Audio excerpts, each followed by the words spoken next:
Auz billah min shaitan rajim. Bismillah rahman rahim. Ma Irfan Ali Bagyo, former General Secretary, High Court Bar Association, Hyderabad. पहिरियां त मां सिंध जो हिकु पुटु आहियां. अॼु मां पंहिंजे क़ौम, पंहिंजे दोस्त, पंहिंजे वकीलनि जे लाइ बीठो आहियां. असांखे ख़बर पई आहे त जंहिं माण्हुनि तहफ़ुज़ आइन जे लाइ, इंसाफ़ जे लाइ, अवाम जे हक़नि जे लाइ, दरियाई ज़मीनुनि जे लाइ, सिंध जे हक़नि लाइ एहतिजाज में हिसो वरितो, उन्हनि जे मथां एफआईआर दाख़िल कयूं पियूं वञनि. मां इहो मैसेज थो ॾियां त इहो ज़ुल्म बर्दाश्त न थींदो ऐं मां सिंध गवर्नमेंट खे साफ़ साफ़ ॿुधाइण थो चाहियां त ही जेके एफआईआरूं तव्हां कटे रहिया आहियो उन्हनि खे फौरन बंदि कयो वञे. जॾहिं तव्हां अवाम जे हक़नि खे दॿाइण जी कोशिशि कंदव त यादि कजो त उहे असीं चुप न वेहंदासीं ऐं असां वकीलनि खे दॿाइण जी कोशिशि कई, असां तव्हांजो घेराव तंग कंदासीं ऐं पोयां कोन हटंदासीं. असां वकीलनि बबोले में पंहिंजे सिंध जे हक़नि जे लाइ जेको आवाज़ उथारियोसीं, असांजी सभिनी खां वॾी में वॾी कामयाबी इहा आहे त असां मज़दूरनि, असां हारनि, असां अवाम जी सोचनि में, असां ॿारनि जे मासूम बुज़ुर्गनि जे मासूम ॿार बुज़ुर्ग, असां न्याणियुनि भेनरुनि जी सोचनि में तब्दीली आंदी आहे. इहा ई असां वकीलनि जी सभ खां वधीक असांजी कामयाबी आहे, फतह आहे. अलाह ताला असांखे जी नसीब कई आहे. पर उन जे बावजूद जेकॾहिं तव्हां सम्झो था त असांखे तव्हां दॿाइण जी कोशिशि कंदव ऐं जिन माण्हुनि असांजो साथ ॾिनो, कहिड़े बि शोबे सां तालुक़ रखनि था, तव्हां उन्हनि जे मथां एफआईआरूं दाख़िल कंदव, उन्हनि खे हिरासत कंदव, असांखे अलॻि अलॻि करे टोड़े ऐं असांखे तव्हां शिकस्त ॾियण जी कोशिशि कंदव, त इहा मां गवर्नमेंट खे चवंदुसि इहा तव्हांजी भुल आहे. तव्हां पंहिंजी होश खां होश खे नाखून लो ऐं तव्हां अहिड़ो कदम न खणो जो सुभाणे तव्हां वरी तव्हांखे पछताइणो पए, वरी तव्हांखे बैकफुटिंग ॾिसणो पए. तव्हांजे इन अमलनि सां ॾिसो हर कंहिं बचे ते, हर कंहिं माण्हू जे फर्द ते तव्हांजे ख़िलाफ़ आवाज़ आहे. तव्हांखे घुर्जे त तव्हां अवाम जी दिलियूं खटियो, तव्हांखे घुर्जे त अवाम जी भलाई कयो, तव्हांखे खपे त पंहिंजे सूबे जी भलाई कयो, तव्हांखे खपे त पंहिंजे मुल्क जी भलाई कयो. तव्हांखे इहो न करणु खपे. तव्हांखे इन ॻाल्हि में शर्म अचणु खपे त तव्हां पंहिंजे अवाम जे मथां, पंहिंजे माण्हुनि जे मथां तव्हां एफआईआरूं दाख़िल कयो, उन्हनि खे हिरासा कयो त तव्हां ॿीहर बि हक़ जे लाइ न उथो.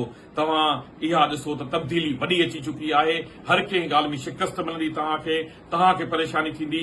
जेके बि इन्हनि धरणे जे हिसाब सां जेकॾहिं का इंतकामी कार्रवाई थिए थी त असीं उन जी शदीद अल्फाज़नि में मज़म्मत कयूं था. ऐं मां इन सां गॾोगॾु मां पंहिंजी जेकी लॉयर्स एक्शन कमेटी आहे ऐं असांजी बारू आहिनि, मां उन्हनि खे बि रिक्वेस्ट कंदुसि त इन ते फौरन फिलतौर एक्शन खणनि ऐं बाक़ाइदे इन जो जवाबु ॾियनि. जेकॾहिं तव्हां हींअर ख़ामोश रहंदव त अॻियां हली परेशानी ॾुखियाई असां लाइ थींदी, हिननि जे लाइ बि थींदी. असीं नथा चाहियूं त असां हिननि खे वधीक पंहिंजी औकात ॾेखारियूं, वरी आइनो ॾेखारियूं. असां वरी चवंदासीं तव्हांखे त तव्हां पंहिंजो होश खां नाखून वठियो ऐं जल्द खां जल्द इहे एफआईआरूं जेके तव्हां गैर कानूनी इलीगल इन धरणे जे इंतकामी कार्रवाइनि में कठियूं आहिनि, तव्हां इन्हनि खे फौरन वापसि वठो, न त इन जो संगीन नताइज तव्हांखे गुज़रंदा. मां इहो बि मैसेज दोस्त ॾिनो, मूंखे कंहिं क्रेडिट जी का ज़रूरत कान्हे का. असीं सिर्फ़ु पंहिंजी भलाई जे लाइ, पंहिंजे वकीलनि जे लाइ, उन्हनि जी भलाई जे लाइ, बहितरी जे लाइ कमु कंदा आहियूं. असीं सदाईं पंहिंजे ॿाहिरनि जे लाइ बीठा हूंदासीं ऐं उन्हनि सां गॾु बीहंदासीं आख़िरी फुड़े ताईं. मता चओ त असीं का मुश्किलात ॾिसी, घबराए ॾिसी असीं चुप थी वेही रहंदासीं, असीं पोइते हटंदासीं, असीं कॾहिं पोइते कोन हटंदासीं. न असीं तव्हां खां डिॼूं था, न असीं तव्हांजे साम्हूं झुकंदासीं. अलाह जी ज़ात जे अॻियां झुकबो, न असीं पंहिंजो आवाज़ खे दॿाए चुप करे वेंदासीं. आवाज़ वरी उथारींदासीं. जिते जिते बि नाइंसाफ़ी थींदी असांजा आवाज़ उथंदा ऐं असां पंहिंजी हक़ जी जंग जे लाइ असीं पंहिंजो ऐलान कंदा वेंदासीं. वरी बि आख़िर में तव्हांखे ॿुधाईंदो हलां त वकील ज़िंदा आहिनि, इंसाफ़ ज़िंदा आहे, आवाज़ ज़िंदा आहे. त बराए महिरबानी तव्हां पंहिंजे ज़ुल्म खे बंदि कयो ऐं पंहिंजे माण्हुनि खे हक़ इंसाफ़ ॾियो.